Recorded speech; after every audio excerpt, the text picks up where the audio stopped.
Welcome back बच्चों। आज जो मैं बात करने जा रहा हूँ क्लास 12th वाले बच्चों के लिए, खासकर बिहार बोर्ड वाले बच्चों के लिए इकोनॉमिक्स का 100 ऑब्जेक्टिव क्वेश्चंस और साथ ही साथ 2 मार्क्स वाले क्वेश्चंस और 5 मार्क्स वाले क्वेश्चंस का मैं इस वीडियो में इस क्लास में बात करने वाला हूँ। तो जिन भी बच्चों का एग्जामिनेशन 2026 में मतलब कुछ ही दिनों के बाद है, वो सारे बच्चे इस वीडियो को अच्छे तरीके से देखें। इसमें इंपॉर्टेंट क्वेश्चन है और साथ ही साथ आपका ये रिविजन भी हो जाएगा। तो चलिए बच्चों, आज का क्लास हम लोग शुरू करते हैं और देखते हैं यहाँ पे जो 100 जो ऑब्जेक्टिव क्वेश्चन है इकोनॉमिक्स का, वो आखिर है क्या। और साथ ही साथ हम लोग यहाँ पे दो मार्क्स वाले क्वेश्चंस और 5 मार्क्स वाले क्वेश्चंस की बातें करेंगे। ठीक है, तो सबसे पहला क्वेश्चन यहाँ पे बच्चों आपको दिख रहा होगा। पहला क्वेश्चन यहाँ पे कह रहा है Which of the following is studies under microeconomics? MICRO की बातें चल रहा है, ठीक है ना। तो यहाँ पे बोला गया option A individual family, option B individual firm और option C individual industry, option D बोला गया ऑल ऑफ दीज। तो यहाँ पे सब तो इंडिविजुअल्स और इंडिविजुअल्स की बातें चल रहा है। तो आप लोग जानते ही हैं जब माइक्रो का अगर बात किया जाए तो हमेशा इंडिविजुअलिटी के लिए ही बात किया जाता है। ठीक है बच्चों, इसका मतलब क्या होगा, ये ऑल ऑफ द एबव या ऑल ऑफ दीज यहाँ पे ऑप्शंस ये हो जाएगा। ठीक है, चलते हैं नेक्स्ट क्वेश्चंस की तरफ। क्वेश्चन नंबर 2 बोला गया who gave the concept of limited resources and unlimited wants. ये तो बहुत अच्छा स्टेटमेंट दिया गया है। ठीक है, यहाँ पे ऑप्शन ए दिया गया एडम स्मिथ, ऑप्शन बी दिया गया मार्शल्स और ऑप्शन सी दिया गया रॉबिन्स और ऑप्शन डी दिया गया सैमुएल्सन। तो कौन यहाँ पे भाई ये स्टेटमेंट दिए थे? ठीक है, तो यहाँ पे जो स्टेटमेंट दिए थे वो दिए थे रॉबिन्स साहब ने दिए थे। तो ऑप्शन नंबर 2 हो जाएगा, सॉरी ऑप्शन नंबर सी हो जाएगा क्वेश्चन नंबर 2 का। अब यहाँ पे हिंदी में भी आप देख सकते हो, ये ऑप्शन नंबर सी है क्वेश्चन नंबर 2 का। कौन दिए थे? तो रॉबिन्स साहब ने। ठीक है, अब चलते हैं क्वेश्चन नंबर 3 की तरफ। क्वेश्चन नंबर 3 क्या कह रहे बच्चा, Which of the following is a factors of productions? तो यहाँ पे ऐसे कौन कौन सा फैक्टर्स है जो कि प्रोडक्शंस के लिए यहाँ पे माना जाएगा। तो बच्चों जैसे कि मैं हर एक वीडियो में बातें करता हूँ, जो भी मैं क्वेश्चन सॉल्व कर रहा हूँ खासकर ऑब्जेक्टिव क्वेश्चंस के लिए, तो पहले अपना जवाब आपके दिमाग में अपने मन में सोच के रखो और जैसे मैं यहाँ पे जवाब देता हूँ तो आपको आंसर मिल रहा है या नहीं मिल रहा है, इससे क्या होगा आपका सेल्फ रिविजन भी हो जाएगा। ठीक है ना, तो ऐसे ही किया करें। ठीक है, बाकी बात इसका आंसर जो होगा land, labour, capital, all of the above. तो फैक्टर ऑफ प्रोडक्शंस के लिए ये सारे चीज होना बहुत जरूरी है, इसी वजह से तीसरा क्वेश्चन का हो जाएगा डी ऑप्शन। ठीक है, नेक्स्ट क्वेश्चन, क्वेश्चन नंबर 4 की तरफ चलते हैं। बोला गया यहाँ पे द वर्ड MICRO, ठीक है ना, micro is firstly used by, कौन यूज किए थे? Option A Marshall's, option B Boulding, option C Keynes, option D बोला गया रैगनर फ्रिस। तो कौन किया गया था बच्चा? ये आपको सोच लिए होंगे। ठीक है ना, क्या इसका आंसर होना चाहिए? इसका आंसर जो होगा वो होगा रैगनर फ्रिस। ठीक है ना, रैगनर फ्रिस ने सबसे पहले अगर बात कहा जाए बच्चा माइक्रो शब्द का प्रयोग करने वाला इंसान थे। ठीक है, चलिए नेक्स्ट क्वेश्चन पे आते हैं। यहाँ पे 5 नंबर आपको दिख रहा होगा, बोला गया यहाँ पे MICROS, ठीक है, माइक्रोज, यहाँ पे आपको दिख रहा होगा हिंदी में भी बोला गया micros which means small belongs to. कहां से ये शब्द आया गया है?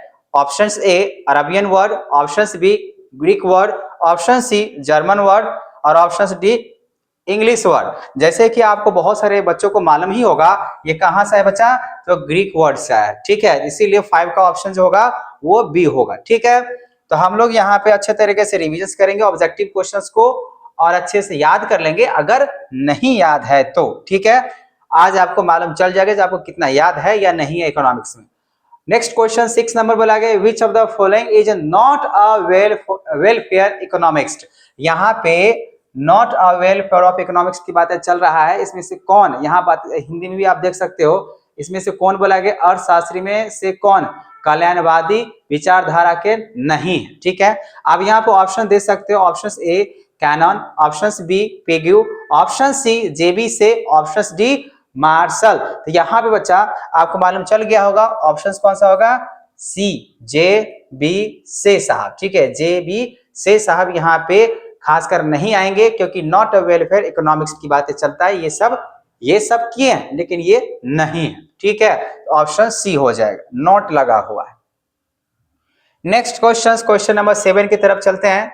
बोला गया यहाँ पे the central problem of an economy, क्या होता है, आपने फर्स्ट चैप्टर में पढ़ा होगा, जो सेंट्रल प्रॉब्लम जो इकोनॉमिक्स का होता है वो क्या होता है। फर्स्ट ऑप्शन दिया गया है what to produce, option B बोला गया how to produce, option C बोला गया how to distribute produce goods, और डी बोला गया ऑल ऑफ द एबव। तो जैसे कि आपको मालूम होना चाहिए ये सारे आंसर्स क्या है, सही है। इसी वजह से इसका आंसर जो ऑब्जेक्टिव का ऑप्शन नंबर 4 हो जाएगा।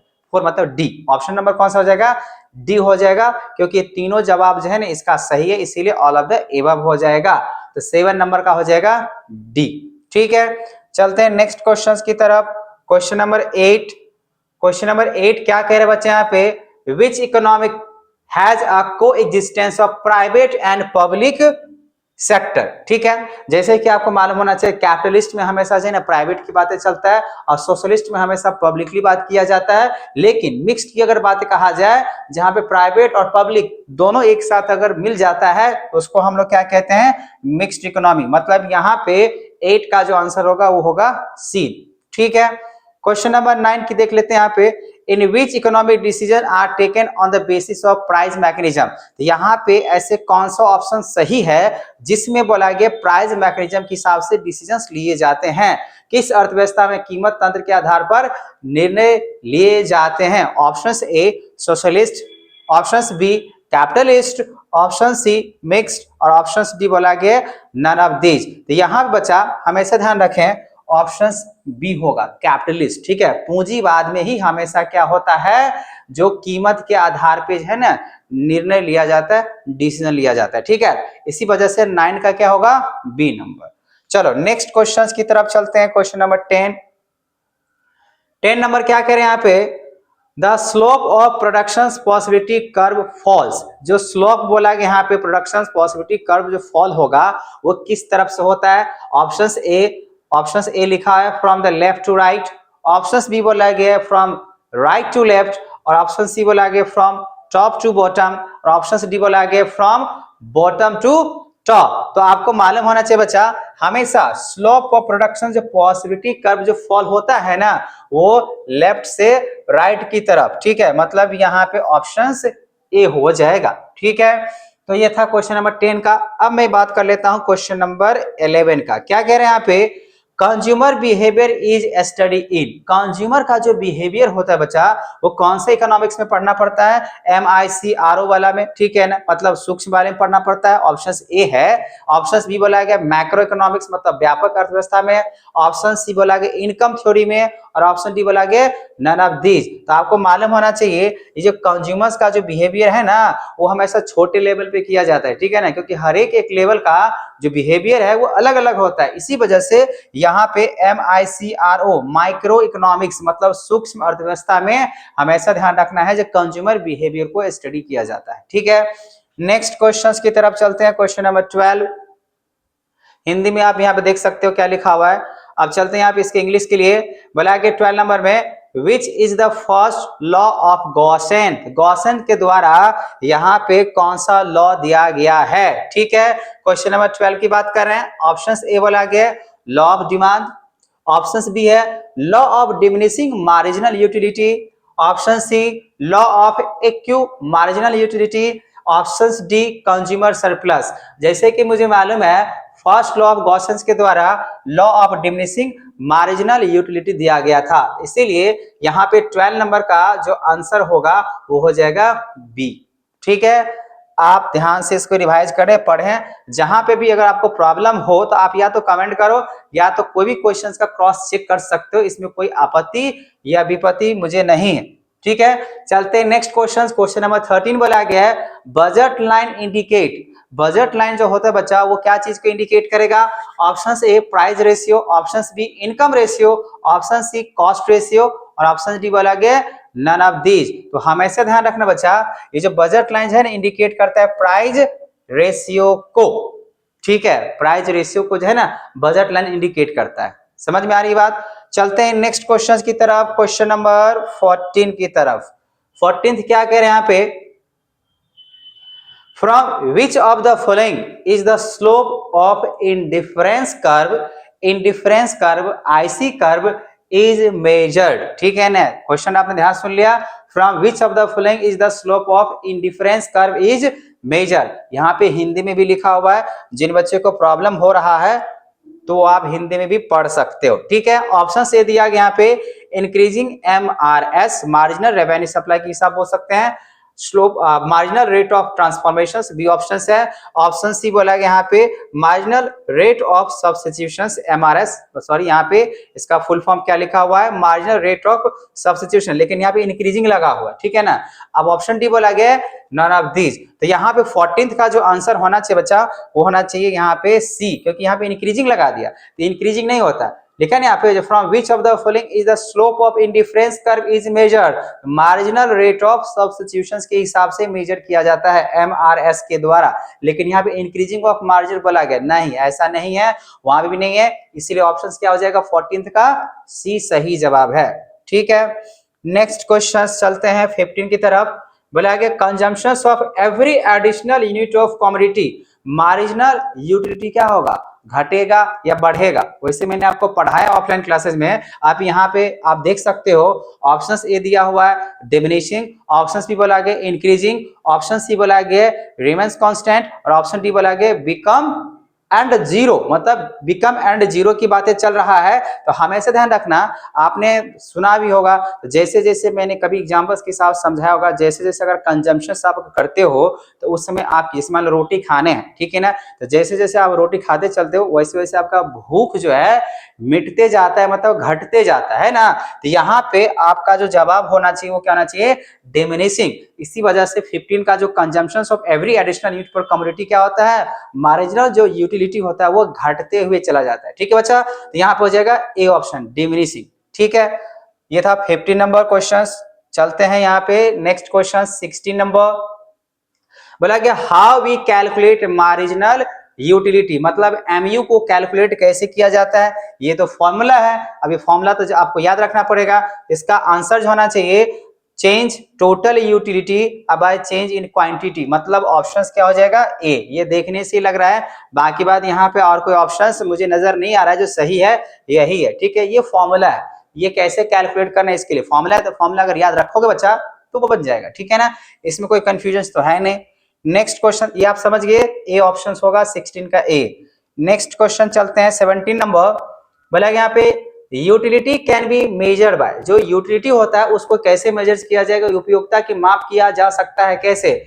ऑप्शन से money, option B exchange of goods, option C weight of the goods, या डी ऑप्शन बोला गया है नन ऑफ दीज। यहाँ पे हमेशा ध्यान रखना यूटिलिटी जो होता है मेजर किया जाता है वो मनी के कंसर्न में, ठीक है। ऑप्शन ए 17 का ए हो जाएगा। नेक्स्ट क्वेश्चन 18 नंबर आपको दिख रहा होगा। बोला गया यहाँ पे who propounded the ordinal utility theory, ठीक है ना, इसमें से कौन जो है ना, इसको आप हिंदी में भी देख सकते हो, उपयोगिता का क्रम वाचक सिद्धांत किसने दिया था। Option A Marshall's, option B Pigou, option C Hicks and Allen, option D Ricardo. तो यहाँ पे कौन दिया था propounded the ordinal utility of theory, कौन दिया था बच्चा, ठीक है।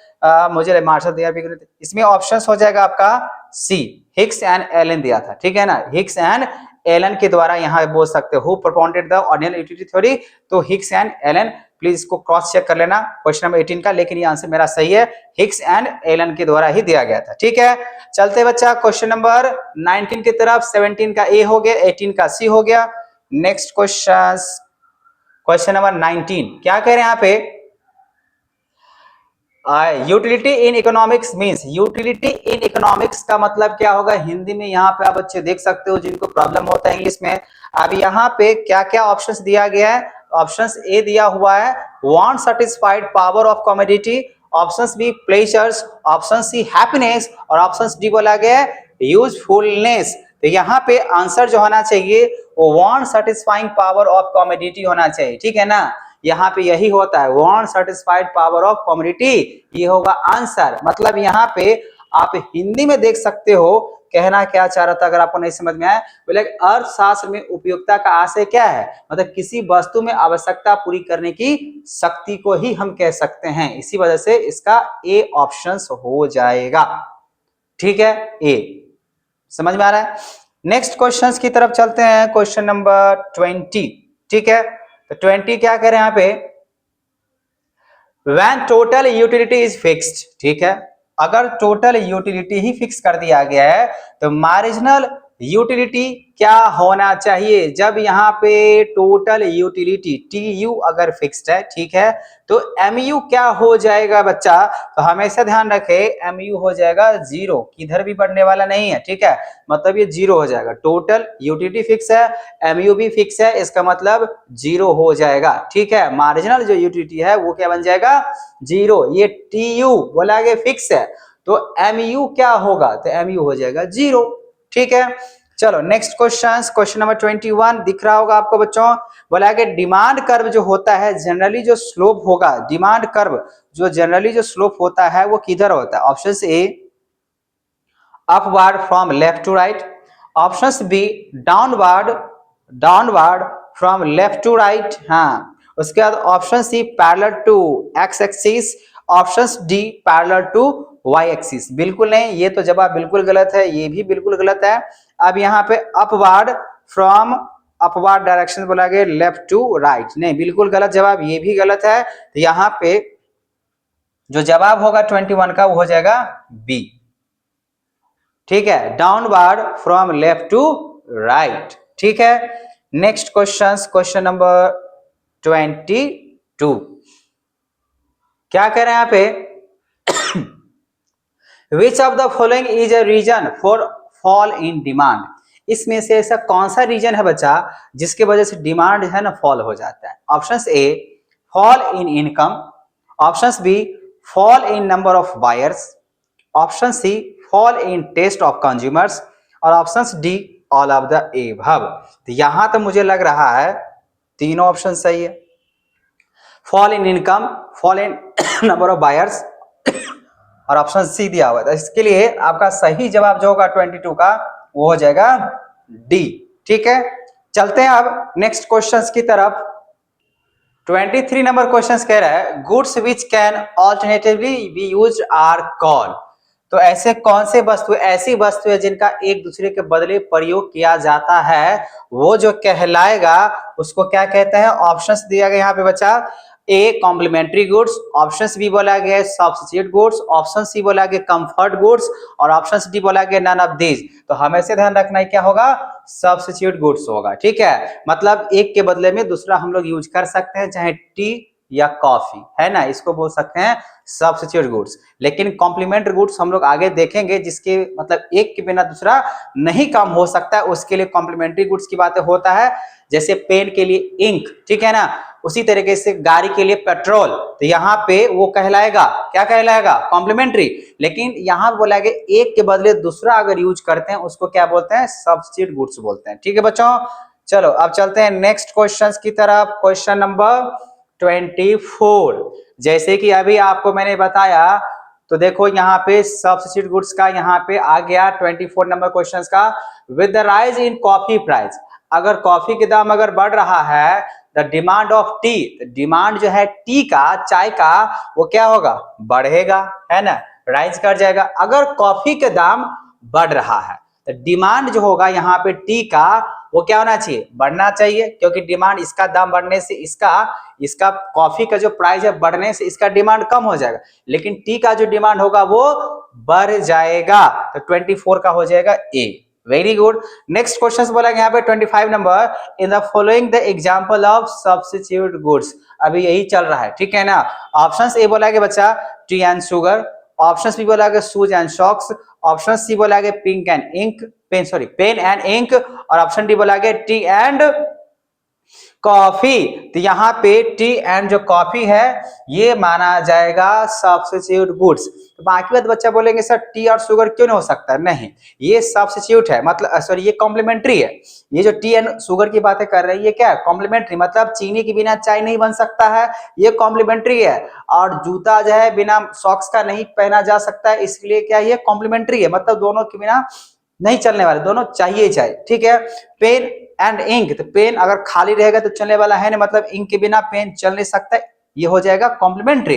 लेकिन ये क्या है, इसके बिना ये चल सकता है। अगर टी महंगा तो कॉफी पे शिफ्ट कर जाएंगे, कॉफी महंगा तो टी पे शिफ्ट कर जाते हैं, है कि नहीं? इसीलिए ऑप्शन हो जाएगा डी। चलो ज्यादा बहस नहीं, नेक्स्ट क्वेश्चन की तरफ चलते हैं। 26 नंबर बोला गया है for luxurious goods the demand. जो लग्जरियस गुड्स होता है बच्चा, उसका डिमांड क्या होता है? Option A inelastic, option B elastic, option C highly elastic और option D perfectly inelastic. तो 26 का जो जवाब होना चाहिए वो क्या होना चाहिए? जो लग्जरियस गुड्स होता है ना बच्चा, उसका हाईली जो है ना इलास्टिक्स होता है। क्या होता है?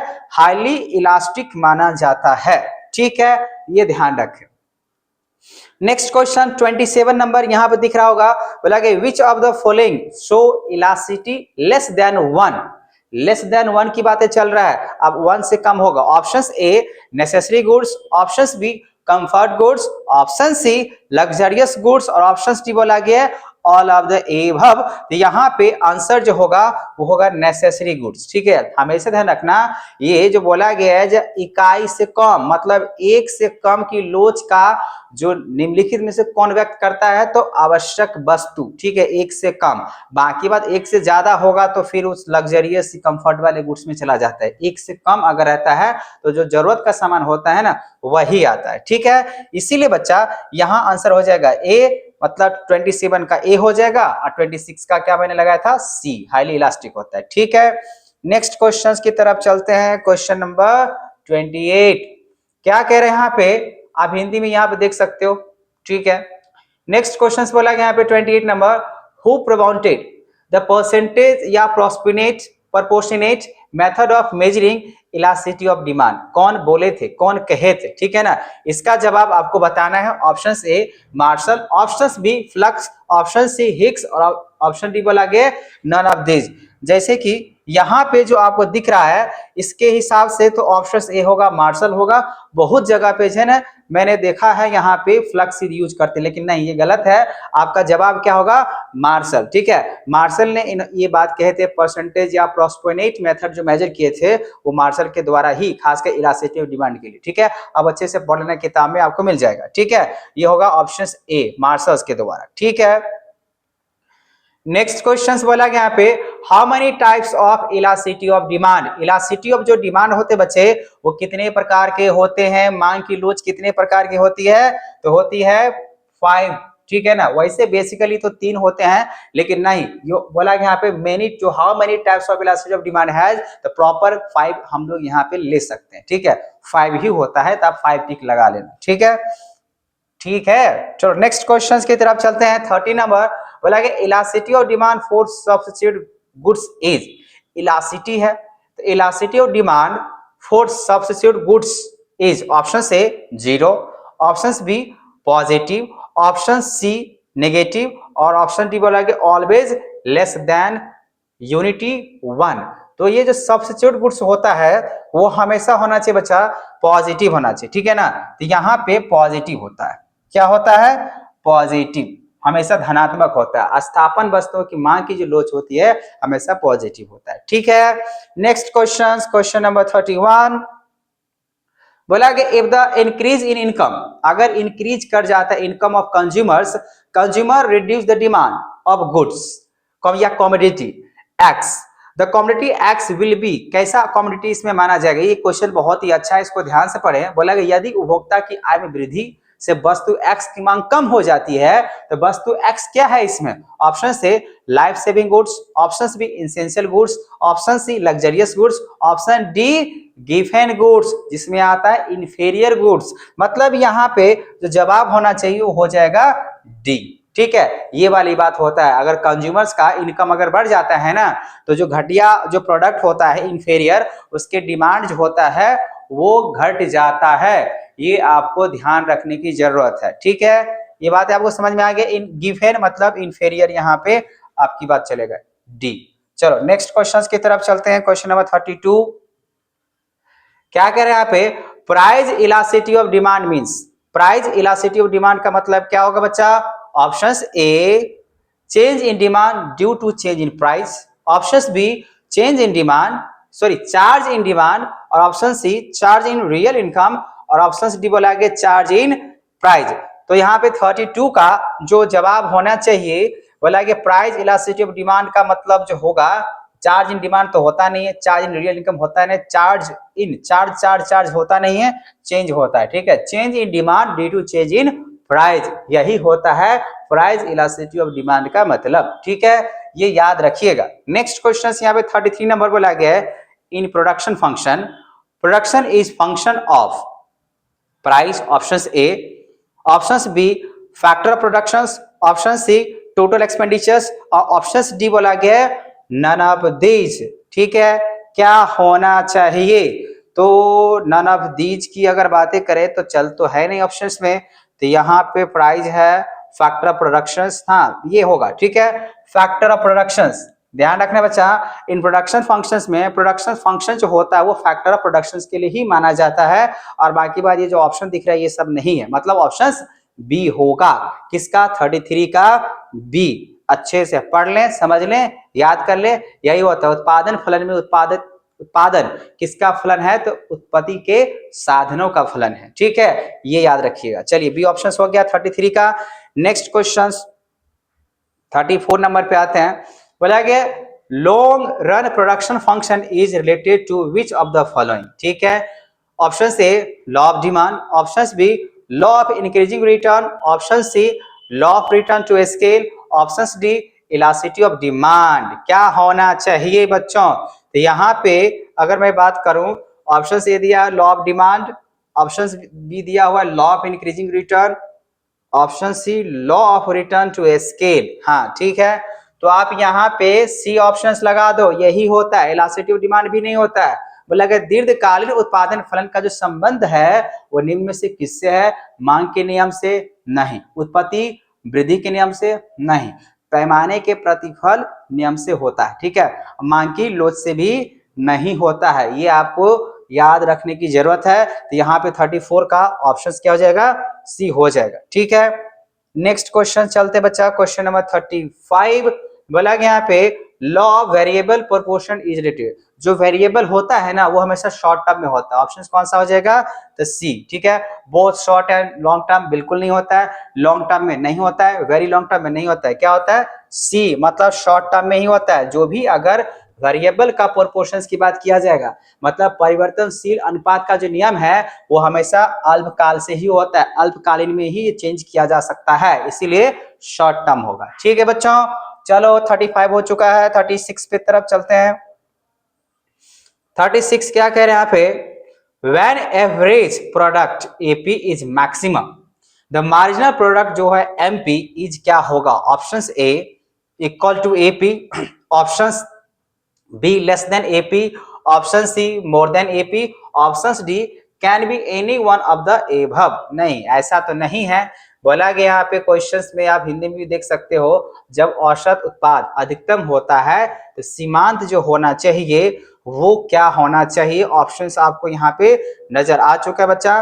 तो यहाँ पे ध्यान रखना, जब एवरेज प्रोडक्ट अगर मैक्सिमम होता है तो मार्जिनल प्रोडक्ट जो है ना इक्वल टू एपी के बराबर होता है। ठीक है, इक्वल टू एपी हो जाता है। ठीक है, आपको अच्छे तरीके से केस स्टडी पढ़ना पड़ेगा। जो रूल एंड रेगुलेशन जो इकोनॉमिक्स के बुक में लिखा हुआ है उसको अच्छे से पढ़िए। अगर आपको प्रॉब्लम हो रहा है इस टाइप के क्वेश्चंस को सॉल्व करने के लिए, तो पहली बात जो केस है, ठीक है ना, जो रूल्स है उसको याद कर लीजिए।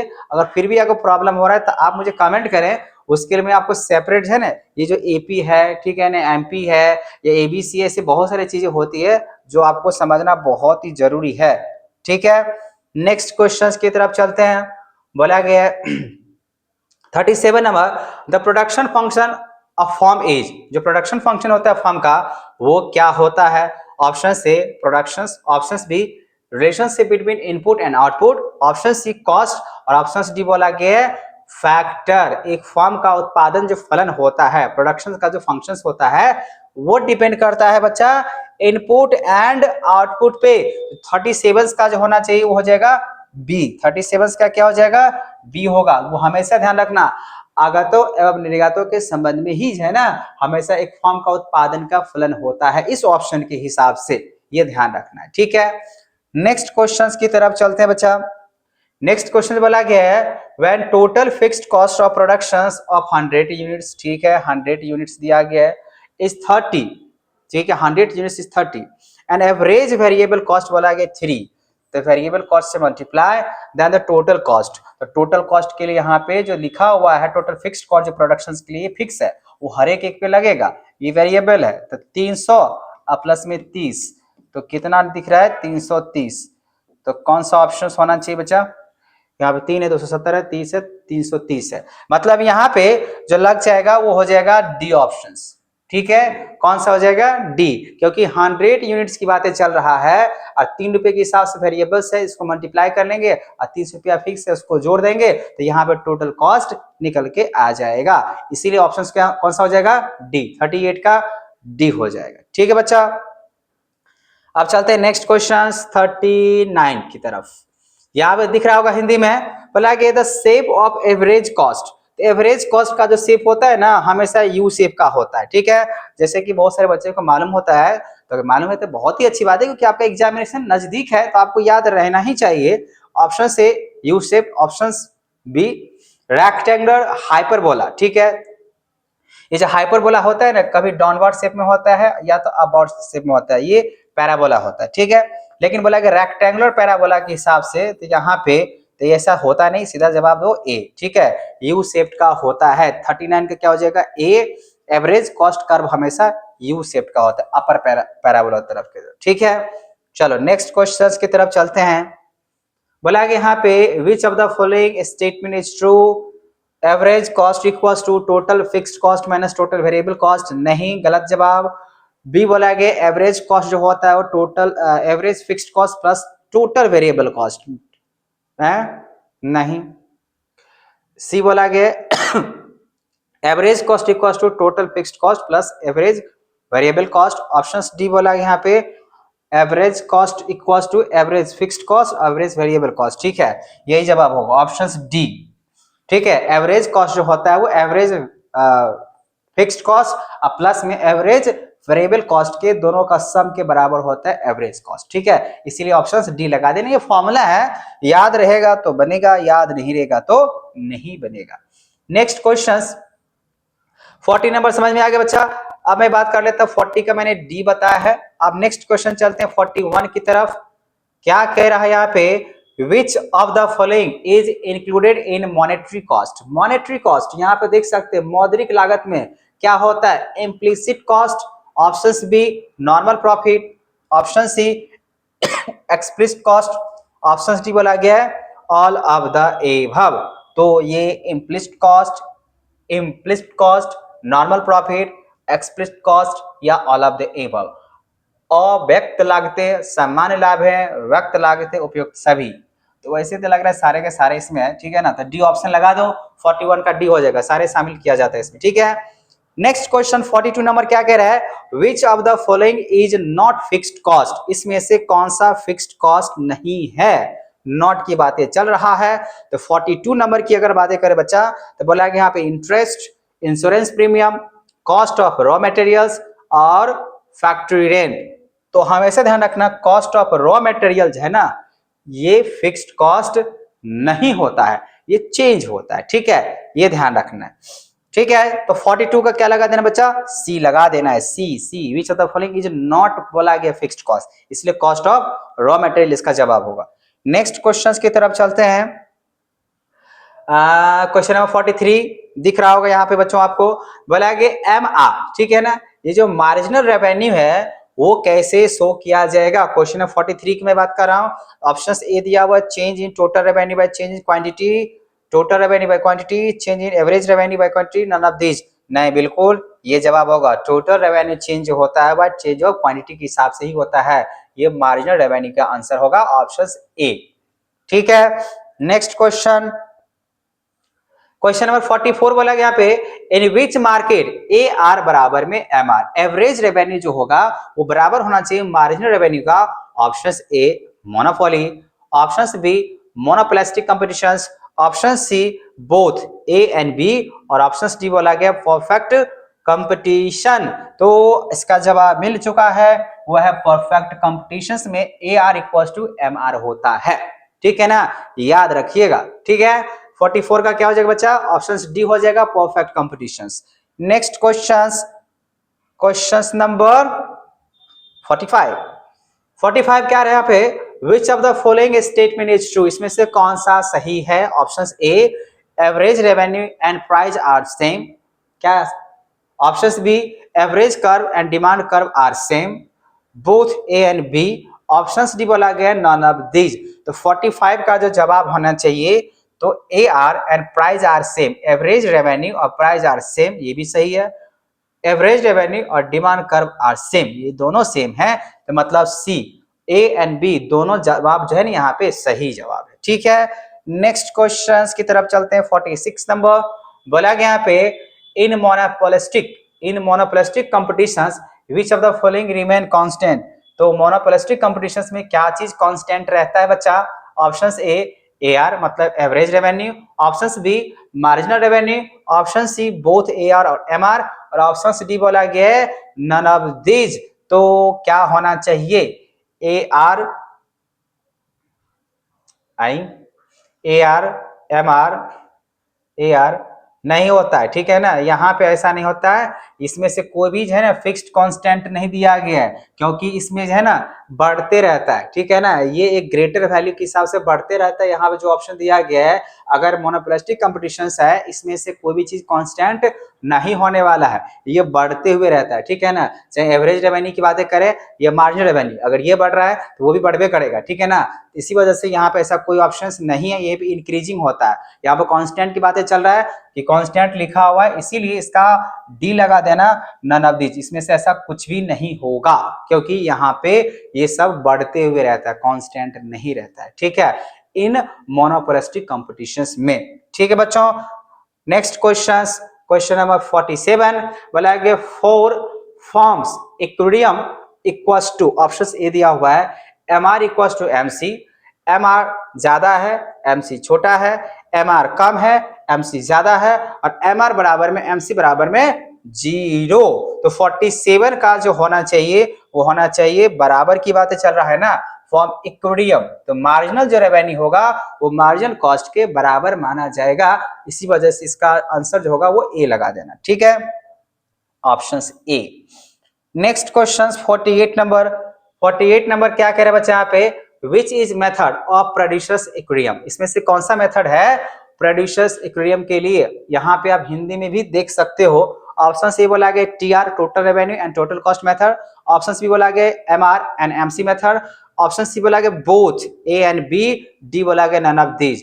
तो बोला गया यहाँ पे उत्पादक संतुलन के निम्नलिखित से कौन सी रीतियां होती है, मेथड ऑफ प्रोड्यूसर्स इक्विलिब्रियम। ठीक है, टीआर टीसी मेथड और एमआर एंड एमसी मेथड। तो 48 का जो होगा बच्चा, ये तीन मतलब ये होगा, दोनों होता है। ठीक है ना, टीआर टीसी मेथड भी होता है, एमआर एमसी मेथड भी होता है, बोथ लगा देना, ए एंड बी दोनों होता है। ठीक है, सी ऑप्शन हो जाएगा। नेक्स्ट क्वेश्चन 49 नंबर बोला गया यहाँ पे, a firm produces in the state of loss when, option से price is greater than AC average cost, दिया गया AC मतलब एवरेज कॉस्ट, लेकिन ध्यान रखना firm produces in the state of loss when, कब। ठीक है, एक फर्म की हानि की स्थिति में उत्पादन तब करती है जब, ऑप्शन से price is greater than AC, price is equal to AC, a price is more than ABC, a price is less than ABC, average variable cost. यहाँ पे एक फर्म की हानि की स्थिति में मूल्य और औसत परिवर्तनशील लागत से अधिक हो तब ऐसा किया जाता है। इसीलिए 49 का जो बच्चा जवाब होगा वो हो जाएगा price is more than average variable cost होता है। ये आप ध्यान रखें, सी होगा। 49 का हिंदी इंग्लिश दोनों लगा दिए, लेकिन ये क्या होगा, सी। ठीक है ना, ये ध्यान रखिएगा। Next question number 50, determining factor of supply of goods. इसमें कौन कौन सा चीज है ना हम लोग डिटरमाइन कर सकते हैं, वस्तु की पूर्ति के निर्धारक घटक कौन सी है बच्चा। ऑप्शन से price of goods, option B price related to goods, option C price of factor productions, और ऑप्शन डी बोला गया है ऑल ऑफ द एबव। तो यहाँ पे जो जवाब होगा वो होगा डी। ये सारे जवाब सही है, क्योंकि यहाँ पे फैक्टर ऑफ सप्लाई के लिए बच्चा प्राइस ऑफ गुड्स भी मैटर करता है, प्राइस ऑफ रिलेटेड गुड्स भी होता है, और price of factor of productions भी होता है, मतलब ऑल ऑफ द अबव। ये तीनों जवाब सही है, ऑप्शन डी हो जाएगा। ठीक है, नेक्स्ट क्वेश्चन 50 का तो हो गया डी। अब नेक्स्ट क्वेश्चन की तरफ चलते हैं, क्वेश्चन नंबर 51। ठीक है। 51 नंबर क्वेश्चन कह रहे बच्चा, which type of relationship is found between quantity supplied of goods and its price. क्या है? Which type of relationship is found between quantity supply, ठीक है, between quantity supply of goods and its price, ये दोनों के बीच में कैसा रिलेशंस है? Option A inverse relations, option B direct relations, दोनों होता है, ठीक है, इनवर्स और डायरेक्ट ये दोनों रिलेशंस होता है, ठीक है। तो यहाँ पे आप बोथ ए एंड बी लगा देना है। 51 का है क्या लग रहा है आपको? दोनों कैसे हो सकता है? इनवर्स का मतलब होता है एक बढ़ रहा होता है तो एक घट रहा होता है।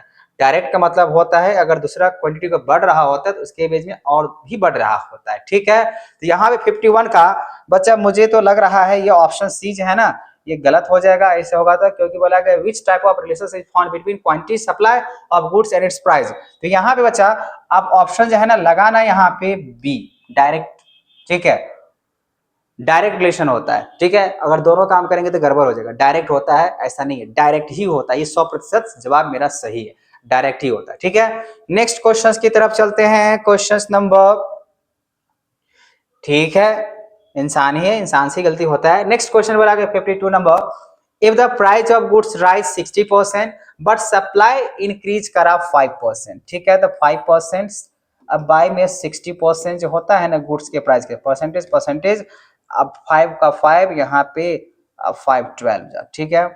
तो 1/12 इसका मतलब यही होगा 1 में अगर हम डिवाइड करते हैं 12 से तो डेसिमल के हिसाब से चलेगा तो यहाँ पे 12×96 मतलब 96 और 4 यहाँ पे 0 12×36 मतलब बच्चा यहाँ पे 0.83 समथिंग आ रहा है। मतलब ये हुआ जो 1 से कम है।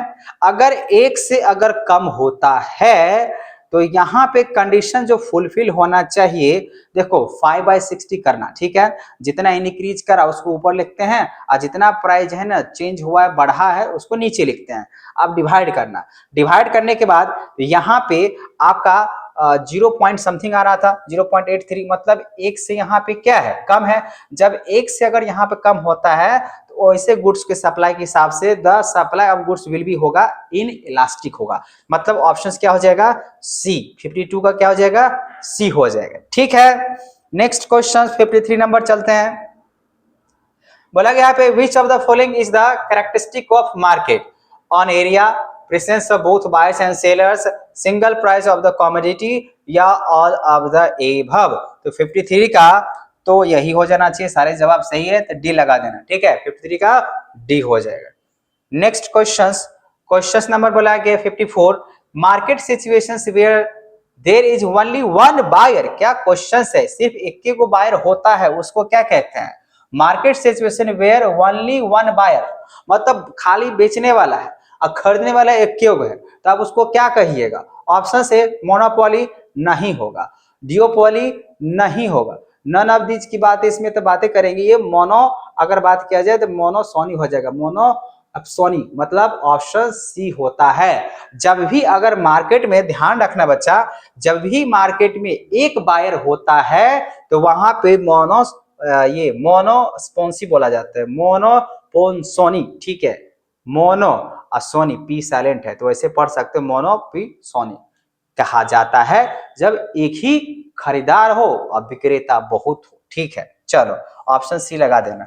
नेक्स्ट क्वेश्चंस की तरफ चलते हैं। क्वेश्चन नंबर 55 बोला गया है विच one of the following is a feature of monopolistic competition. अच्छा यहाँ पे मोनोपोलिस्टिक कंपटीशन की बातें चल रहा है तो इसमें से कौन सा मोनोपोलिस्टिक कंपटीशन के लिए कंपटीशन है, फीचर्स है, विशेषता है? ऑप्शन ए बोला गया यहाँ पे डिफरेंशिएटेड प्रोडक्ट, ऑप्शन सी बोला गया सेलिंग कॉस्ट, ऑप्शन सी बोला गया इम्परफेक्ट नॉलेज ऑफ मार्केट और ऑप्शन डी बोला गया ऑल ऑफ द एबव। तो फीचर ऑफ मोनोपोलिस्टिक कंपटीशंस, तो मोनोपोलिस्टिक कंपटीशंस का जो फीचर है वो है डिफरेंशिएटेड प्रोडक्ट, ठीक है। प्रोडक्ट जो होगा यहाँ पे वो अलग अलग होता है, विविधीकृत उत्पाद होता है, ठीक है, एकाधिकार में। मोनोपोलिस्टिक कंपटीशंस का जो बेस्ट यहाँ पे जो होगा वो होगा ए डिफरेंशिएटेड प्रोडक्ट। 55 का ए लगाना होगा, ठीक है। ऑल ऑफ द अबव इसका जवाब नहीं होगा, ठीक है, ए होगा, डिफरेंशिएटेड प्रोडक्ट होगा, ठीक है। नेक्स्ट क्वेश्चन नंबर 56 क्या करें यहाँ पे, in which market demand curve of firm is perfectly elastic, in which market demand curve of firm is perfectly elastic. Option A perfect competition, option B monopoly, option C monopolistic competitions, option D oligopoly. बिल्कुल नहीं, ये perfect competitions होगा क्योंकि perfectly elastic की बात चल रहा है बच्चों, इसी वजह से 56 का जो होगा वो ए ही होगा। ठीक है, तो ए लगा देना है। नेक्स्ट क्वेश्चन नंबर 57 की तरफ चलते हैं। बोला गया which of the following remain constant in perfect competition, which of the following remain constant in perfect competitions. Options A average revenue, options B marginal revenue, option C both A and B, options D none of these. तो 57 का जो होगा वो दोनों होता है, क्योंकि जब ए आर और एम आर परफेक्ट कंपटीशंस में कांस्टेंट रहता है तो ए आर और एम आर ही रहता है। ठीक है बच्चों, आपको समझ में आ रहा है मैं यहाँ पे क्या बात कर रहा हूं? नहीं आ रहा है तो आप कमेंट कर सकते हो। ठीक है, नेक्स्ट क्वेश्चंस की बात करते हैं। 58 नंबर क्वेश्चन यहाँ पे कह रहा है in which type of market structures there is one and only one producers and articles. जैसे कि मालूम होना चाहिए यहाँ पे एक की बात चल रहा है, ठीक है, जो एक ही प्रोड्यूसर्स होनी चाहिए। तो बच्चों आपको अच्छे तरीके से मालूम है, वैसे ऑप्शंस दिया गया है परफेक्ट कंपटीशंस, परफेक्ट कंप्लीशन लिखा हुआ, कंपटीशंस नहीं है। ठीक है, ऑप्शन सी बोला गया मोनोपोली, ऑप्शन सी बोला गया इम्परफेक्ट कंपटीशंस, ऑप्शन डी बोला गया नन ऑफ दीज। तो होना चाहिए मोनोपोली। ठीक है, यहाँ पे हिंदी में भी पढ़ सकते हो, जो किसी प्रकार के बाजार संरचना में किसी वस्तु का एक और केवल एक ही अगर उत्पादक होता है उसको एकाधिकार बोला जाता है, हिंदी में इंग्लिश में मोनोपोली कहा जाता है। ठीक है, नेक्स्ट क्वेश्चंस की तरफ चलते हैं। क्वेश्चन नंबर 59 क्या कह रहा है? क्वेश्चन 59 बोला है what types of goods do all forms produce in perfect competitions market. ठीक है, तो जहां पे भी अगर बच्चा अगर परफेक्ट कॉम्पिटिशंस की अगर बातें चले मार्केट में तो हमेशा ध्यान रखना, वैसे ऑप्शन लिखा हुआ नियर रिप्लेसमेंट, ऑप्शन बी लिखा हुआ होमोजेनियस, ऑप्शन सी लिखा हुआ डिफरेंशिएटेड और ऑप्शन डी लिखा हुआ इंफीरियर। लेकिन होता है परफेक्ट कंपटीशन मार्केट में होमोजेनियस होता है, मतलब एक जैसा समरूप होता है। ठीक है ना, जब भी अगर पूर्ण प्रतियोगिता बाजार होता है तो वहां पे जो वस्तु का जो उत्पादन होता है ना वो समरूप होता है, एक जैसा होता है, होमोजेनियस होता है। ठीक है ना, ये याद रखिए, बी ऑप्शन हो जाएगा 59 का। ठीक है, चलिए 60 पे चलते हैं। 60 नंबर क्वेश्चन क्या कह रहा है? Which factor determines equilibrium price. Options A demand for commodity, options B बोला कि यहाँ पे supply of commodity, both A and B, और option D none of these. नहीं, ये दोनों सही जवाब है। डिमांड फॉर कमोडिटी के लिए भी होता है, सप्लाई ऑफ कमोडिटी रहेगा तभी तो यहाँ पे डिटरमाइन कर सकते हैं इक्विलिब्रियम प्राइस का। ठीक है, तो ऑप्शन सी हो जाएगा 60 का सी। नेक्स्ट क्वेश्चंस की तरफ चलते हैं। 61 who said price is determined by both demand and supply forces. ठीक है, आपने यहाँ पे देख लिया क्वेश्चंस, ऑप्शंस लिखा हुआ है जेबॉन्स। ठीक है, ऑप्शन सी बोला गया वेलरस, ऑप्शन सी बोला गया मार्शल। तो 61 का तो मुझे लग रहा है यहाँ पे सी होगा, मार्शल्स के द्वारा बोला गया था जो price is determined by both demand and supply forces, मतलब मार्शल के हिसाब से था। ठीक है, आप बुक में अच्छे तरीके से देख लेना, वैसे 61 का सी ही होगा। मार्शल साहब ने कहते हैं किसी वस्तु की कीमत मांग आपूर्ति की शक्ति द्वारा जो निर्धारित होती है वो किसने कहा था? तो मार्शल साहब ने कहा था, ऑप्शन सी। ठीक है बच्चों, नेक्स्ट बात करते हैं 62 नंबर। बोला कि price of commodity is determined at a point where, price of commodity is determined at a point where. Options यहाँ पे आप हिंदी में भी पढ़ सकते हो, कीमत उस बिंदु पर निर्धारित होती है जहां पर ऑप्शंस ए लिखा हुआ है demand of goods exceeds, options A, options B supply of goods exceed, option C demand of goods and supply of goods to be equal, और ऑप्शन डी बोला गया नन ऑफ दिस। तो हमेशा ध्यान रखना बच्चा, सी ऑप्शन होगा demand of goods and supply of goods to be क्या होना चाहिए? इक्वल। वहीं पे जो है ना प्राइस कमोडिटी डिटरमाइन किया जाता है। ठीक है, तो ऑप्शन हो जाएगा सी नंबर हो जाएगा 62 का क्वेश्चंस में। क्वेश्चन आप यहाँ पे देख सकते हो, ये क्वेश्चन है और ये 4 ऑप्शंस है, तो यहाँ पे आंसर हो जाएगा आपका सी नंबर। ठीक है, 62 का क्या हो जाएगा बच्चा? सी हो जाएगा। चलो बच्चा आप बात करते हैं नेक्स्ट क्वेश्चंस की तरफ। 63 बोला गया यहाँ पे which of the following is a reason of change in demand. ऐसे कौन से रीजन है जो यहाँ पर डिमांड में चेंजेस आता है? ऑप्शन से चेंज इन कंज्यूमर्स इनकम, ये भी सही जवाब है। Change in price of related goods, ये भी जवाब सही है। पॉपुलेशन इंक्रीज करा, ये भी जवाब सही है। तो ऑल ऑफ द एबव, मतलब यहाँ पे डी ऑप्शन हो जाएगा ऑल ऑफ द एबव। ये सब कारण की वजह से हम कह सकते हैं चेंज इन डिमांड होता है। ठीक है, next question 64, market price is found in. Market price हमेशा जो बच्चा फाउंड होता है वो शॉर्ट पीरियड ऑफ मार्केट के लिए हिसाब से होता है। ठीक है, तो 64 का ए हो जाएगा, शॉर्ट पीरियड मार्केट होता है। ये सिंपल सा क्वेश्चन। ठीक है, नेक्स्ट क्वेश्चन 65 के लिए बोला गया है, in every shorter period supply will be, option A perfect elastic, option be perfectly in elastic, और ऑप्शन सी इलास्टिक, और ऑप्शन डी बोला गया नन ऑफ दीज। तो 65 का जो हमेशा ध्यान रखो, जो वेरी शॉर्ट पीरियड के लिए सप्लाई होता है ना, वो परफेक्टली इन इलास्टिक होता है, परफेक्टली इन इलास्टिक होता है। ठीक है, याद रखिएगा। नेक्स्ट क्वेश्चन शॉर्ट पीरियड के लिए बोला गया, ये ध्यान रखना है, अति अल्पकाल में जो पूर्ति होती है ना, वो हमेशा पूर्णतः बेलोचदार होता है। बेलोचदार, लोचदार नहीं, बेलोचदार होता है। ठीक है, तो 65 का बी। चलते हैं नेक्स्ट क्वेश्चन की तरफ। 66 नंबर, हिंदी में आप यहां देख सकते हो, मांग अधिकार की स्थिति होती है जब क्या होगा, demand is in a state of excess when options A quantity of demand is high, options B demand and supply are equal, option C demand is higher than supply, और ऑप्शन डी बोला गया demand is less than supply. तो 66 का जो जवाब होना चाहिए हो जाएगा C, demand is higher than supply. जब होता है तभी demand in state of excess माना जाता है, demand is higher than supply. ठीक है, नेक्स्ट क्वेश्चन 67 की बात कर लेते हैं बच्चा। बोला गया यहाँ पे which is are the components of factors price determinations, options A rent, options B wages, option C interest, option D बोला गया all of the above। which are the component of factor price determinations। ठीक है, तो price डिटर्मिनेशंस की अगर बातें करें बच्चा, वेजेज भी होता है, रेंट भी है, इंटरेस्ट भी है, तो जवाब सब लगा दो डी। ऑप्शंस क्या हो जाएगा, डी हो जाएगा। ठीक है, ऑप्शंस डी सही से लगो यार, डी ऑप्शंस। नेक्स्ट क्वेश्चन 68 कह रहे हैं यहाँ पे which one of the following is the limitation of macro economics, MACRO। ठीक है, तो मैक्रो इकोनॉमिक्स के यहाँ पे सीमाएं हैं। ऑप्शन से collective economics paradox, option B ignores individual units, option C both A and B, और ऑप्शन डी बोला गया नन ऑफ दीज। तो 68 का जो होना चाहिए ये दोनों होना चाहिए, कलेक्टिव इकोनॉमिक्स पैराडॉक्स और इग्नोरेंस इंडिविजुअल यूनिट्स के लिए होता है। समष्टि अर्थव्यवस्था में बोला गया सामूहिक अर्थशास्त्रीय विरोधाभास है और व्यक्तिगत इकाई का अवहेलना किया जाता है।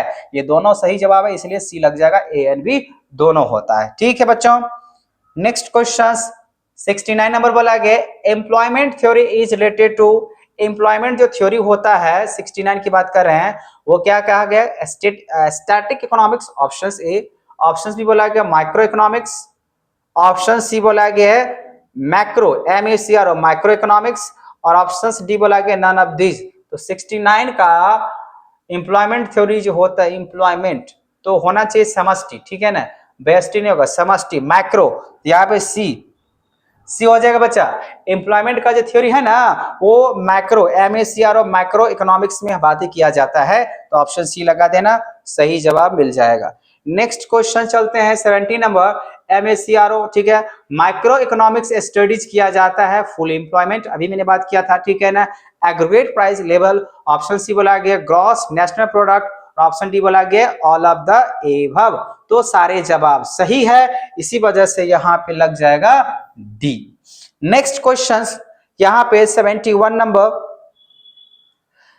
नंबर क्या करे बच्चा, यहाँ पे which one of the following is included in a stock. Stock में यहाँ पे क्या क्या चीज शामिल होता है, quantity of money, option B बोला गया वेल्थ, ऑप्शन सी बोला गया quantity of wheat store in warehouse, option D all of these होना चाहिए या नहीं होना चाहिए। बताओ बच्चा क्या होना चाहिए, क्वांटिटी ऑफ मनी स्टॉक के लिए, wealth, quantity of wheat store in warehouse, all of this stock. ठीक है, ये डी ऑप्शन हो जाएगा, ऑल ऑफ द अबव, सारे जवाब इसका सही है। 72 नंबर आते हैं, विच of the following is not a subject matter of macro economics, MACRO, ठीक है, समष्टि अर्थव्यवस्था का यहाँ पे कौन सा वस्तु शामिल नहीं किया जाएगा? Option A national income, option B foreign exchange, option C law of demand, option D public expenditure. तो 72 का जो जवाब होना चाहिए वो है लॉ ऑफ डिमांड। क्या हो जाएगा बच्चा?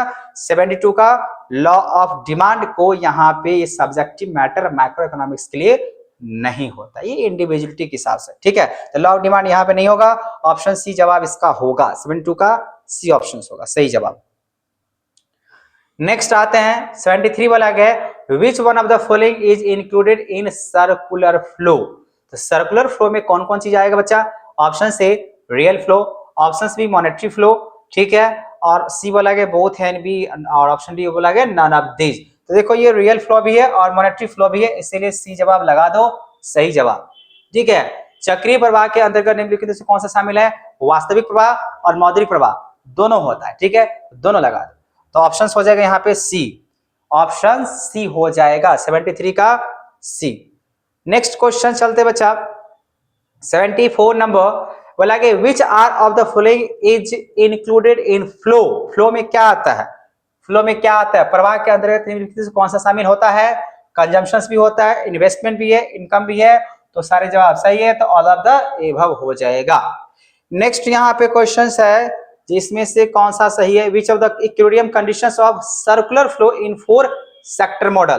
तो 4 सेक्टर मॉडल जो होता है ना बच्चा, 75 नंबर क्वेश्चन की बात कर रहे हैं, तो यहाँ पे वैसे ये तो है नहीं, ठीक है ना, बी जवाब सही नहीं लग रहा है मुझे, सी हो जाएगा, ठीक है। Consumptions, income, government, export import, ये सही जवाब। सी से कंजम्पशंस, आई से इन्वेस्टमेंट, जी से गवर्नमेंट, एक्स से इंपोर्ट एक्सपोर्ट, और एम से यहाँ पे इंपोर्ट की बातें चलेगा, तो यहाँ हो जाएगा सी ऑप्शन हो जाएगा। Equilibrium condition of circular flow in 4 sector model जो है ये ऑप्शन नंबर सी है, ठीक है, याद रखिएगा, ये फॉर्मूला है नेशनल इनकम निकालने के लिए, ठीक है। अब नेक्स्ट क्वेश्चन चलते हैं, एग्रीगेट इनकम भी होता है, ये सब इससे निकाला जाता है। 75 का सी लगा देना, ठीक है। 76 पे चलते हैं, बोला कि यहाँ पे net national income at a factor cost is called national income ही होगा बच्चा, ठीक है ना, ये भी फॉर्मूला के हिसाब से है। जो नेट नेशनल मतलब NNI eight a factor cost की बातें चलता है उसको नेशनल इनकम ही कहते हैं। तो 76 का जो होगा वो ए हो जाएगा, ठीक है, क्या हो जाएगा? ए। नेक्स्ट क्वेश्चन यहाँ पे 77 बोला गया है, the market value of all final goods and services in an economic over a year is called, ठीक है, gross national product, national income, gross domestic income, net national product. बच्चा हम लोग तभी तक यही सीखे हैं ना, जो जीडीपी होता है ग्रॉस डोमेस्टिक प्रोडक्ट, क्या होगा? 77 का ग्रॉस डोमेस्टिक प्रोडक्ट होता है, जिसमें बताया जाता है जितना भी गुड्स एंड सर्विसेज होता है ना वो विद इन द 1 ईयर के हिसाब से जो कैलकुलेट किया जाएगा उसको जीडीपी कहते हैं, ग्रॉस डोमेस्टिक प्रोडक्ट कहते हैं, है ना। ये जवाब सही है। बाकी तो आपको क्या लग रहा है इसमें से और कौन सा जवाब सही है आप मुझे बताओ कमेंट में क्वेश्चन नंबर 77 के लिए, ठीक है। लेकिन इसका सही जवाब क्या है? GDP, gross domestic product. बाकी बाद इसमें 4 ऑप्शन में से एक आंसर कौन सा होगा रेफरेंस के लिए आप मुझे कमेंट करके बताओ। मैंने यहाँ पे ऑप्शन लिखा है जीडीपी होगा परफेक्ट में, बाकी बाद आपका काम, ठीक है। नेक्स्ट क्वेश्चन चलते हैं 77 तो हो गया, 78 पे चलते हैं। बोला गया which sector is include in an economy, इसमें कौन कौन सा सेक्टर बोला गया इंक्लूड किया जाता है इकोनॉमी के लिए? प्राइमरी, सेकेंडरी, टर्शियरी और ऑल ऑफ द एबव। 78 का जो होगा वो तीनों सेक्टर हम लोग इकोनॉमिक्स में पढ़ते हैं। प्राइमरी पढ़ते हैं जो नेचुरल अगर बातें करें जो प्रोडक्ट होते हैं या एग्रीकल्चर ले सकते हो, माइनिंग ले सकते हो तो होता है। सेकेंडरी अगर बातें करें मैन्युफैक्चरिंग में आता है। टर्शियरी अगर बातें करें तो सर्विस सेक्टर में आता है, ठीक है ना। इसीलिए 78 का जो होगा ऑप्शन हो जाएगा डी, सारे जवाब सही है इसलिए डी लगा देना, 78 का डी। नेक्स्ट क्वेश्चन बोला कि which is included in primary sector, primary sector में कौन सा इंक्लूड किया जाएगा? Land, forest, mining, all of these. तो सही जवाब इसका सब है, ठीक है ना। फॉरेस्ट भी है, लैंड भी है, माइनिंग भी है, ये सब नेचुरल है। और जितना भी नेचुरल अगर होगा ना, नेचर से प्राकृतिक रूप से मिलेगा प्रोडक्ट या कोई भी उत्पादन, ठीक है, वस्तु कच्चा माल ये हो जो भी हो, ठीक है ना, रॉ मटेरियल हो, सब का सब किस में आ जाएगा, तो प्राइमरी सेक्टर में आ जाएगा। इसीलिए इसका सब जवाब सही है, तीनों जवाब सही है, इसीलिए ऑल ऑफ द एबव हो जाएगा, मतलब डी लगा लेना। ठीक है, नेक्स्ट क्वेश्चन 18 नंबर बोला गया है विच one of the following in included in secondary sector. तो सेकेंडरी सेक्टर में इंश्योरेंस नहीं, ये है टर्सरी का, ट्रेड भी अगर कहा जाए तो ये भी टर्सरी का है, बैंकिंग भी टर्सरी का है, सेकेंडरी मतलब मैन्युफैक्चरिंग, मैन्युफैक्चरिंग जो होगा वो सेकेंडरी सेक्टर्स होता है। ठीक है, बहुत सारे बच्चों को तो पहले से मालूम है। सर ये क्या क्वेश्चन दे रहे हो बच्चा, क्वेश्चंस होते हैं, अब क्वेश्चंस कुछ भी आ सकता है, और इतना ध्यान रखना छोटे छोटे क्वेश्चंस में ही जो है ना हमेशा बच्चा लोग फंस जाता है।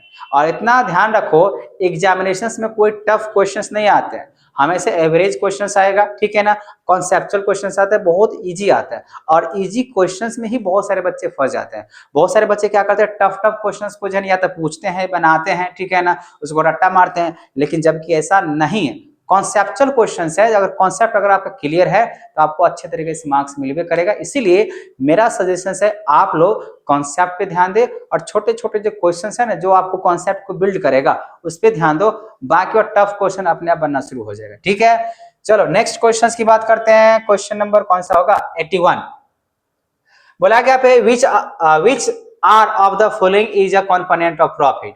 डिविडेंड भी आता है, अनडिस्ट्रीब्यूटेड प्रॉफिट भी है, जिसको बांटा नहीं गया प्रॉफिट वो भी है, कॉर्पोरेट प्रॉफिट टैक्स और ऑल ऑफ द एबव। ठीक है, तो सही जवाब जो है वो डी है, सबका सब इसमें सही है। वाह क्या राइमिंग है, तो यहां पे हो जाएगा डी। नेक्स्ट क्वेश्चन पे चलते हैं।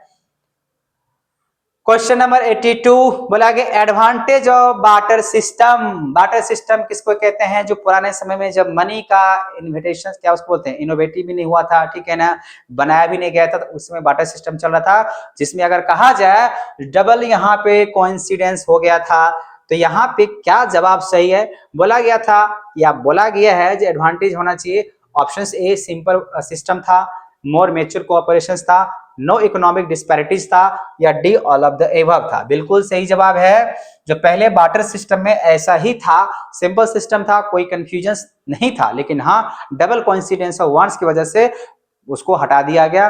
अब यहाँ पे जवाब सही कौन सा है, डी है, ये सब चीज है ना एक बार्टर सिस्टम के लिए सही जवाब था। ठीक है, तो डी लगा लेना यहाँ बचा। नेक्स्ट क्वेश्चन पे चलते हैं। क्वेश्चन नंबर 83 बोला गया money is what money does who said. क्या अच्छा स्टेटमेंट है, बोला कि मुद्रा वह है जो मुद्रा का कार्य करे, ये किसने कहा था। यहाँ पे ऑप्शंस दिया गया है हार्टले, वेदर्स, हावेट्री, प्रोफेसर थॉमस, या किन साहब ने दिए थे। तो 83 का जो जवाब होना चाहिए बच्चा वो क्या होना चाहिए, तो वैसे तो हार्टली वेदरस, हार्टली, ऑप्शन ए लगा लो, हार्टली वेदरस साहब ने कहा था मुद्रा वो है जो मुद्रा का कार्य करे, ठीक है ना, ए। 83 का बच्चा ऑप्शन लगा देना ए। चलो नेक्स्ट क्वेश्चन की तरफ चलते हैं। 84 नंबर बोला गया था फंक्शंस ऑफ मनी। मनी का फंक्शंस क्या है, मीडियम ऑफ एक्सचेंज, बिल्कुल सही जवाब, मनी का मतलब ही होता है medium of exchange. Measure of value, ये भी सही जवाब है। स्टोर ऑफ वैल्यू, मतलब तीनों जवाब सही है, इसीलिए डी ऑप्शन हो जाएगा ऑल ऑफ द एबव या ऑल ऑफ दिस। ठीक है, नेक्स्ट क्वेश्चन नंबर 85 क्या कह रहे हैं, विच of the following is legal tender money. ठीक है, लीगल टेंडर मनी किसको कहते हैं, ऑप्शन सी बोला क्रेडिट मनी, ऑप्शन सी बोला circulated paper money, option C बोला ड्राफ्ट, ऑप्शन डी बोला none of this. Circulated paper money लगा लो बच्चा, बाकी इस क्वेश्चन का जवाब में आप लोग कमेंट करना क्या सही जवाब है, लेकिन मेरा तो जवाब सही है, बी होना चाहिए। सर्कुलेटेड पेपर मनी को ही हम लोग यहाँ पे लिखते हैं टेंडर मनी के हिसाब से। बहुत जगह पे सुनने में मिलता है ड्राफ्ट बच्चा लोग किया देता है, नहीं, आप ध्यान सुन लेना, बी है सर्कुलेटेड पेपर मनी होता है। ठीक है, नेक्स्ट क्वेश्चन की तरफ चलते हैं। 86 number which of the primary function of commercial bank. Commercial bank जो हम लोग लेन देन करते हैं, चाहे एसबीआई की बात करें, पंजाब नेशनल की बातें करें, वही होता है कमर्शियल बैंक। और इसमें काम क्या है कमर्शियल बैंक का, accepting deposit, providing loans, credit creations, all of the above. ये सारे जवाब सही है, इसीलिए लगा दो ऑल ऑफ द अबव। ठीक है, नेक्स्ट क्वेश्चन 87 की तरफ चलते हैं। बोला कि क्रेडिट मल्टीप्लायर इज, जो क्रेडिट मल्टीप्लायर होता है बच्चा उसका सही जवाब यहाँ पे क्या होना चाहिए। ऑप्शन से 1/CRR, ऑप्शन से, ऑप्शन बी बोला कि कैश इंटू 1/CRR, CRR ये जो होता है ना कैश डिपॉजिट फॉर्मूला, ठीक है, कैश इंटू CRR ऐसा कोई फॉर्मूला है ये नहीं है, इसी वजह से क्रेडिट मल्टीप्लायर के लिए आप ये लगा दो 1/CRR कैश रिजर्व रेशियो, ठीक है। नेक्स्ट क्वेश्चन 88 नंबर क्या कह रहा है, कमर्शियल बैंक, कमर्शियल बैंक का काम क्या है, कमर्शियल बैंक जो क्या होता है तो आपको पता ही होगा, मैंने अभी बताया जो हम लोग लेन देन जो करते हैं ना उसी का। तो इशू करेंसी नोट्स बिल्कुल नहीं, एक्सेप्टिंग डिपॉजिट फ्रॉम कस्टमर ये सही है, प्रोवाइड लोन्स टू कस्टमर ये सही है, मतलब यहाँ पे आंसर जो होगा वो डी होगा, जिसमें बोला गया बी और सी सही जवाब है, ये गलत है, कमर्शियल बैंक ऐसा नहीं करता है। इशू करेंसी जो करता है वो सिर्फ आरबीआई करता है, सेंट्रल बैंक करता है, मतलब इसका ऑप्शन डी लग जाएगा, ठीक है 88 का। वैसे बच्चों आप लोगों के लिए नेक्स्ट जो वीडियो है इकोनॉमिक्स का वो मनी एंड बैंकिंग से ही आने वाला है, तो आप लोग उसमें अच्छे तरीके से देख सकते हो, समझ सकते हो, उसका मैं फुल रिवीजन ऑफ वीडियो जो है ना डालने वाला हूं, तो आप लोग उसको ध्यान से पढ़ लेना, सारे डाउट क्लियर हो जाएगा, ठीक है। नेक्स्ट क्वेश्चन 89 नंबर की अगर बातें करें, विच type of currency is issue by the central bank, central bank अगर कहा जाए तो किस टाइप के करेंसी इशू करता है, करेंसी ऑप्शन से, ऑप्शन सी बोला क्रेडिट मनी, ऑप्शन सी बोला के कॉइन्स और ऑप्शन डी बोला के ऑल ऑफ दीज। 89 का ऐसा जवाब बोला गया है, वैसे यहाँ पर क्रेडिट मनी है नहीं, करेंसी है नहीं, तो ये लगाओ करेंसी ही करता है। करेंसी में जो है ना दो बातें होता है, एक तो नोट्स होता है, ठीक है ना, एक कॉइन्स की बातें चलता है, तो हम यहाँ कहेंगे करेंसी ही करेगा। तो केंद्रीय बैंक द्वारा जो कौन सी मुद्रा जारी किया जाता है, तो चल मुद्रा, मतलब करेंसी जिसको कहते हैं। 90 नंबर क्वेश्चन बोला कि who issue paper currency in the country, अब बताओ इतना आसान सा क्वेश्चन है, सेंट्रल बैंक कौन होगा, सेंट्रल बैंक, क्योंकि कंट्री की बात चल रहा है ना, इसी वजह से सेंट्रल बैंक लगा देना, इशू पेपर करेंसी जो है वो सेंट्रल बैंक ही कर सकता है और किसी के पास पावर नहीं, ठीक है। नेक्स्ट क्वेश्चन की तरफ चलते हैं, क्वेश्चन नंबर 91 क्या कह रहे बच्चा, Which of the following is a quality method of credit control, quality method मतलब क्वालिटी मेथड, ठीक है। ऑप्शन से change in cash reserve ratio of banks, option से है, ऑप्शन बी बोला गया restriction on consumer credit, option C open market operations, option D change in bank rate. तो 91 का जो जवाब होना चाहिए वो होना चाहिए रिस्ट्रिक्शंस ऑन कंज्यूमर क्रेडिट होता है, ठीक है ना, इसका सही जवाब यही है। अगर मान लीजिए निम्न में से लिखा हुआ कौन सा साख नियंत्रण की गुणात्मकता विधि है, बैंकों के नगद कोष के अनुपात में परिवर्तन, बिल्कुल जवाब गलत है। उपभोक्ता साख पर नियंत्रण, मतलब कंज्यूमर के क्रेडिट अगर रिस्ट्रिक्शन लगा दिया जाए तो इससे क्रेडिट कंट्रोल होता है, इसीलिए 91 का जो होगा बच्चा जवाब वो होगा बी। नेक्स्ट क्वेश्चन नंबर 92 बोला यहाँ पे हु रेगुलेट मनी सप्लाई, बताओ फिर से वही क्वेश्चन नजर आ रहा है यहाँ पे, ऑप्शन से दिया government of India, option B बोला कि Reserve Bank of India, option C commercial bank और option D planning commission. Money supply की बात चल रहा है और मनी सप्लाई हमेशा मार्केट में जो चलता है बच्चा वो रिजर्व बैंक ऑफ इंडिया के हिसाब से ही चलता है, ठीक है, तो बी हो जाएगा। नेक्स्ट क्वेश्चन यहाँ पे आपको दिख रहा होगा, credit money is increase when CRR क्या होगा, क्रेडिट मनी बोला गया इंक्रीज कब करेगा, credit money is increase when CRR क्या होना चाहिए, options A fall, options B बोला गया राइजेज, ऑप्शंस सी बोला गया बोथ है एंड बी, एक साथ तो हो ही नहीं सकता है, option D none of these, बिल्कुल यहाँ पे ए हो जाएगा, ठीक है। क्रेडिट मनी इज इंक्रीज करेगा जब CRR फॉल होता है तब, ठीक है, तो यहाँ पे यही जवाब होगा। कंडीशन के हिसाब से इकोनॉमिक्स के बुक में अच्छे तरीके से है ना, रेफरेंस बुक आप ध्यान से देखो, एनसीईआरटी बुक ध्यान से देखो, उसमें साफ साफ लिखा हुआ है, जो अगर CRR अगर यहाँ लिखा है क्रेडिट मनी अगर इंक्रीज करता है तो CRR फॉल होता है, ठीक है, जवाब मिल गया, ए होगा 93 का ए। 93 तो हो गया। नेक्स्ट क्वेश्चन चलते हैं, 94 नंबर बोला गया with which Narasimhan committee is related to, ये क्या है, ठीक है, नरसिम्हम समिति का संबंध किससे, अच्छा ठीक है, ये बात बोला गया। तो ऑप्शन से tax reform, option B banking reform, option C agriculture reform, option D बोला गया इंफ्रास्ट्रक्चर रिफॉर्म। तो यहाँ पे जो जवाब है वो तो हम लोग को पता है, तो टैक्स की बात हम लोग पढ़े नहीं है, एग्रीकल्चर रिफॉर्म पढ़े हैं, तो यहाँ पे हो जाएगा बी बैंकिंग रिफॉर्म, ठीक है, तो ऑप्शंस लगा देना बी ये जो नरसिम्हम कमिटीज है ना, ये बैंकिंग रिफॉर्म के हिसाब से संबंधित है। ठीक है बच्चों, ये बात समझ में आ गया। चलते हैं नेक्स्ट क्वेश्चन 95 की तरफ। बोला कि how many banks were nationalise in 1980। ये तो बहुत सारे बच्चों को मालूम है, 6 ही वो था। ठीक है ना, 1980 में जो नेशनलाइज जो बैंक था वो 6 था। ठीक है, 6 ऑप्शन बी हो जाएगा, 95 का बी हो जाएगा। ठीक है, नेक्स्ट क्वेश्चन यहां पर दिख रहा होगा, द ग्रेट डिस्पर्शन कैर्बो इन विच ईयर। महामंदी किस वर्ष आई थी? तो आया था यहाँ पे 1929 में, इस ऑप्शन के हिसाब से। ठीक है, अप्रैल के हिसाब से 1929 में आया था। ठीक है, तो ऑप्शन सी 96 का ऑप्शन सी हो जाएगा, 96 का। नेक्स्ट क्वेश्चन बोला कि बच्चा, which increase due to increase in aggregate demand of equilibrium level of income and productions. Options A employment, options B productions, option C income, option D बोला गया all of the above. तो सारे जवाब इसका सही है, प्रोडक्शंस भी होता है, एम्प्लॉयमेंट भी होता है, इनकम भी होता है। ठीक है, जब भी ऐसा केस आता है ना, आय एवं उत्पादन के संतुलन स्तर पर सामूहिक मांग वृद्धि होने पर किसमें वृद्धि होता है? रोजगार की भी वृद्धि होता है, उत्पादन में भी वृद्धि होता है, आय में भी वृद्धि होता है। तो इसमें से सब जवाब सही है, इसी वजह से 97 का जो जवाब है वो डी है, डी है। ठीक है, मतलब डीएन है, हिंदी बोलो इंग्लिश बोलो। चलो नेक्स्ट क्वेश्चन 98 नंबर बोला कि बच्चा, केंसियंस, ठीक है, किन्स जिसको बोल सकते हैं, multiplier theory establishes relationship between which of the following. ठीक है, सही जवाब क्या होना चाहिए? ऑप्शन से investment and income, option B income and consumption, option C saving and investment, और नन ऑफ दिस। तो 98 का अगर बातें करें तो इन्वेस्टमेंट एंड इनकम की थ्योरी बताया गया। ठीक है, केन्स का गुणांक सिद्धांत निम्न में से किसके बीच को संबंध को स्थापित करता है? तो इन्वेस्टमेंट मतलब निवेश और आय के बीच को संबंध को स्थापित करता है। ए ऑप्शन सही जवाब। ठीक है ना, 98 का क्या हो जाएगा बच्चा? ए हो जाएगा, 98 का ए है ना। 99 पे चलते हैं। 99 बोला गया, which one is included in physical policy. ठीक है, इसमें फिजिकल पॉलिसी के लिए क्या क्या इंक्लूड किया जाएगा?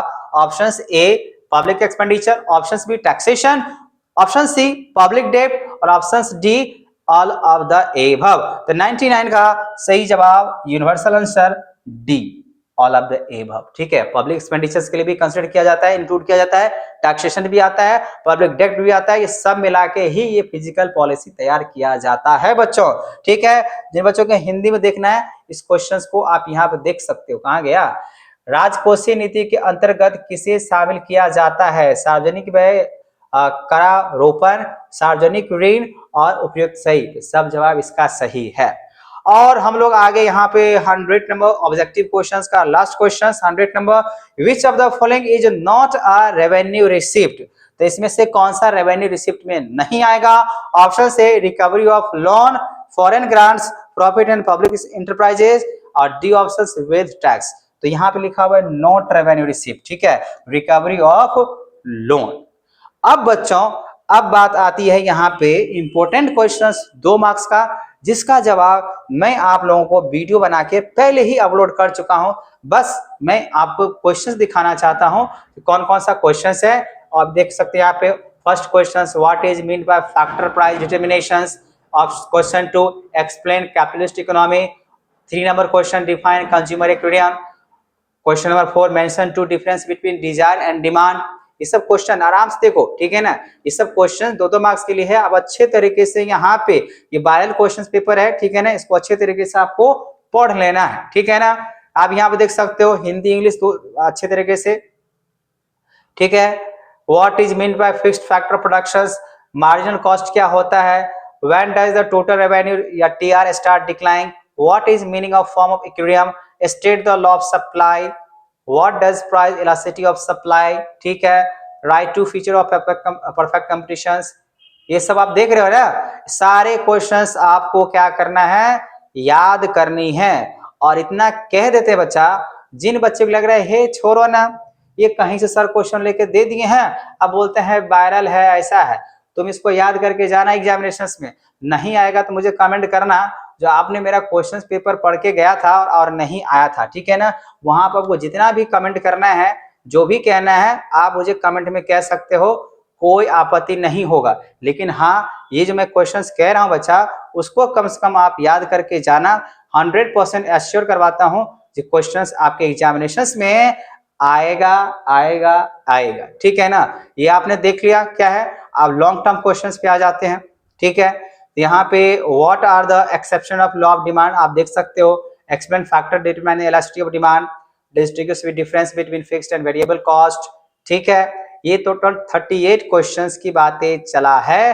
तो आपको ये 38 क्वेश्चंस तक 2 मार्क्स और 5 मार्क्स वाले क्वेश्चंस है। प्लीज बच्चों, आप लोगों से रिक्वेस्ट है, ये सारे के सारे क्वेश्चंस आप लोग अच्छे तरीके से लिख के याद कर लें। अब रहा बात यहाँ पे इसका जवाब का, इस सारे क्वेश्चन का जवाब मेरा 2 मार्क्स और 5 मार्क्स वाले क्वेश्चंस वीडियो में बना हुआ है। ठीक है ना, क्योंकि हमने इंपोर्टेंट क्वेश्चंस की जिस समय बात किया था, वो ये क्वेश्चंस बार बार रिपीट हो रहा है, इसीलिए आपको ये क्वेश्चंस अच्छे तरीके से याद करके ही एग्जामिनेशन में जाना है। ठीक है, मिलते हैं नेक्स्ट वीडियो में। अगर आपको क्लास से ये वीडियो अगर आपको अच्छा लगा हो, ठीक है ना, तो आप मुझे कमेंट करना। ठीक है, अगला जो वीडियो अगर बातें करें बच्चा, आपको जो भी चाहिए, ठीक है ना, आप मुझे कमेंट करना। आपके लिए हमेशा मैं उपलब्ध रहता हूं, चाहे वो मेरा तबीयत के हिसाब से खराब हो या अच्छा हो, लेकिन एग्जामिनेशन तक जितने भी बच्चे हैं उसके लिए हमेशा अभी साथ हूं। जब तक आपका एग्जामिनेशन पूरा नहीं हो जाए तब तक हम कहीं नहीं जाने वाले। ठीक है, मिलते हैं नेक्स्ट वीडियो में। Thank you.